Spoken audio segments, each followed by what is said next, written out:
This is Wesley from Wesselot, and today I will showcase the Spawsome Spawner as well as explain the different features, so you know what you're getting into. And I'll start with the object list. The spawner makes use of object pooling, which basically means it doesn't instantiate and delete objects every time it spawns or removes an object. Instead, it just instantiates all of them at the beginning when the spawner enters or you load a scene. When the spawner exists or activates, stuff like that. And this is great for performance, especially and memory, especially on mobile devices where that isn't exactly high for the most part. And to add or remove objects or object pools from the list, you can just increase and decrease the size.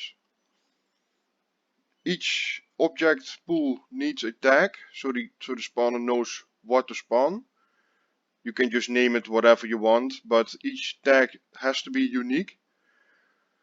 Then you can basically drag the prefab you want to spawn over here. In this case, I have spheres, cubes, and capsules. The amount determines the maximum amount this spawner can spawn at the same time per object. Once it reaches this amount, if persistent objects is unchecked, it recycles, it removes the oldest one and spawns a new one. If persistent objects is checked, it just won't spawn that object anymore unless one is removed. And as you can see, when you select a spawner and you have gizmos activated, you can see a blue wireframe. This is visual representation of the range. As you can see, when I change the range value, the size also changes. What this basically means is when the player enters that range, the spawner activates, as you can see here. It now spawns objects. It iterates through the list: sphere, cube, capsule, sphere, cube, capsule, etc. Unless random object is, as you can see, when I get out of range, it removes all the objects, it puts them back in the pools.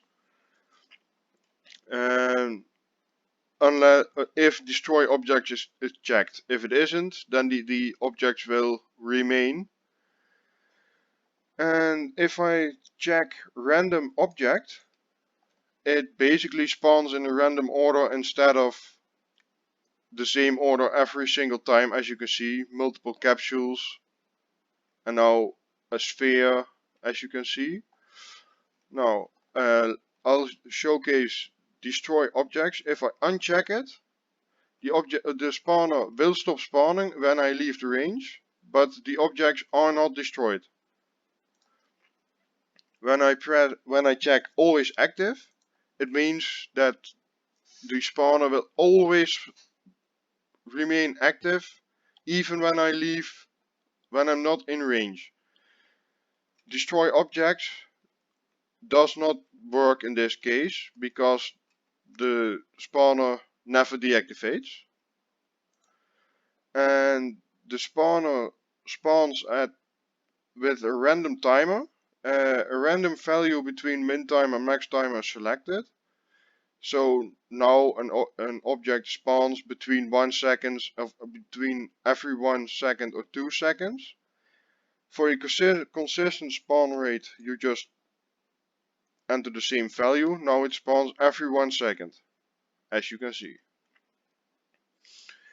The range I already explained. It basically means if you're in range, the spawner activates. The spawn offset determines the point relative to the spawner where an object will spawn. So if I add 1 to x, the objects will spawn next to the spawner, as you can see. The add x, y or z, that determines, that adds that value to the respective axis every time an object is spawned. So for example, if I do this, give this a value of 1, every time an object is spawned, as you can see, it adds 1 to that axis, in this case 1 to x, great for domino day. And basically, now if I have this basically, yeah, I should have kept it at 1, my bad. But basically, when I leave the range and enter it again, the value resets. As you can see, it now starts again from the beginning. If I do not want this, I should have remember x, or the respective axis in this case. So now if I enter the range, it continues where it left off, as you can see, which is quite interesting. The ads are great for random platforms or stuff like that. The min and max randomness, they add a random value between what you add to the spawn offset. So in this case, if I do make this -1, 1, etc., this basically means it picks the spawn offset as well as the add values, and then it randomizes it a bit so it can create some interesting effects, as you can see. I'm particularly fond of this feature. Now if I put this back at 0 and change the time a bit, you can see it a bit better. As you can see, the objects now spawn at a random bit of a random location. Especially if I change the timer to 0, you can see it even better. As you can see, now if I change this to say 3, 3, I'll keep that one at -1, and this one I'll add it to 2, and 3, and 3. As you can see, you can add quite some interesting effects with this. And I really like this. You can, for example, make objects fall out of the sky, or at least make it appear like it does, and just do some interesting stuff with this. Especially if you add this. As you can see, it moves quite interestingly. Of course, my values were a bit weird now, so objects spawned under the terrain, but that just requires some tweaking.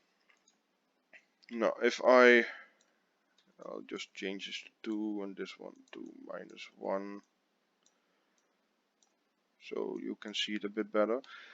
The random rotation is kind of self-explanatory. If you, for each one you check, the spawner spawns objects with a random rotation based on that axis.